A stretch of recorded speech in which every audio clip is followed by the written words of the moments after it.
Doctor Ganapathi, കേരളത്തിലെ ചില ആശുപത്രികൾ കേന്ദ്രീകരിച്ച് അവയവ കച്ചവടം നടക്കുന്നതായി ശ്രദ്ധയിൽപ്പെടുത്തിയ ഒരു ആരോഗ്യ പ്രവർത്തകനാണ് താങ്കൾ. ഇപ്പോഴിതാ ഞെട്ടിപ്പിക്കുന്ന വാർത്തകളാണ് പുറത്തു വരുന്നത്. രാജ്യാന്തര അവയവ കച്ചവട മാഫിയയിൽ മലയാളി സാന്നിധ്യവും. ഇവിടെ നിന്നും വൻ ഓഫറുകൾ നൽകി നിർധനരായ ആളുകളെ ഇറാനിലേക്ക് കൊണ്ടുപോകുന്നു. അവരുടെ വൃക്കകൾ എടുത്ത ശേഷം പറഞ്ഞ തുക നൽകാതെ കബളിപ്പിക്കുന്നു. ഇടനിലക്കാർക്കും മാഫിയയിലെ കണ്ണികൾക്കും ചാകരയാണ്. പിടിക്കപ്പെട്ട ആളുടെ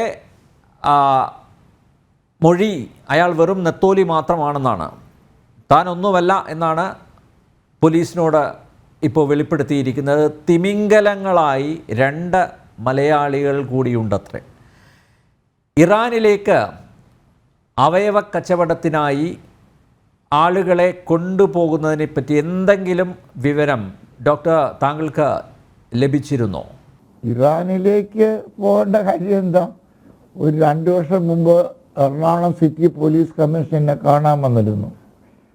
അതിന് മുമ്പിലുള്ള 5 വർഷം കൊണ്ട് എറണാകുളത്തും തൃശ്ശൂരുമായിട്ട് നടന്നത് 5000 ഇല്ലിസിറ്റ് കിഡ്നി ട്രാൻസ്പ്ലാന്റ് ആണ് നടന്നിട്ടുള്ളത്. അതിനെക്കുറിച്ച് എന്താ എൻക്വയറി? ഒന്നും ആയില്ല. നമ്മളെന്തിനാ ദൂരെയൊക്കെ പോകുന്നത്? കേരളത്തിലുള്ള സകല ആശുപത്രികളും, major hospitals, major private hospitals, they are all involve in illegal organ transplant. ഇതിൻ്റെ തമാശ എന്ന് പറഞ്ഞാൽ ഇതിനൊരു ഓർഗനൈസേഷൻ ഉണ്ട് ഇവിടെ. അതിൻ്റെ ഹെഡ് എന്ന് പറഞ്ഞാൽ DME. അതിൻ്റെ കൂടെയുള്ള ആൾ KSOTO, Kerala state organ tissue transplant organisation. DME എന്ന് പറഞ്ഞാൽ ഡോക്ടർ തോമസ് മാത്യു, മറ്റത് ഡോക്ടർ നോബൽ ഗ്രേഷ്യസ്. ഇവർ രണ്ടും അറിയാണ്ട് കേരളത്തിൽ ഒരു ഓർഗൻ ട്രാൻസ്പ്ലാന്റും നടക്കില്ല. ഇവരെന്തിനാണ് ഇതിന് കൂട്ടു നിൽക്കുന്നത്? ഒന്നുകിൽ they are threatened by higher ups, അല്ലെങ്കിൽ ദേ ആർ അതർവൈസ് റിവാർഡഡ്. ആദ്യം നമ്മുടെ നാട്ടിൽ നന്നാക്കട്ടെ, പിന്നെ നമുക്ക് വിദേശം നന്നാക്കാൻ പോവാം.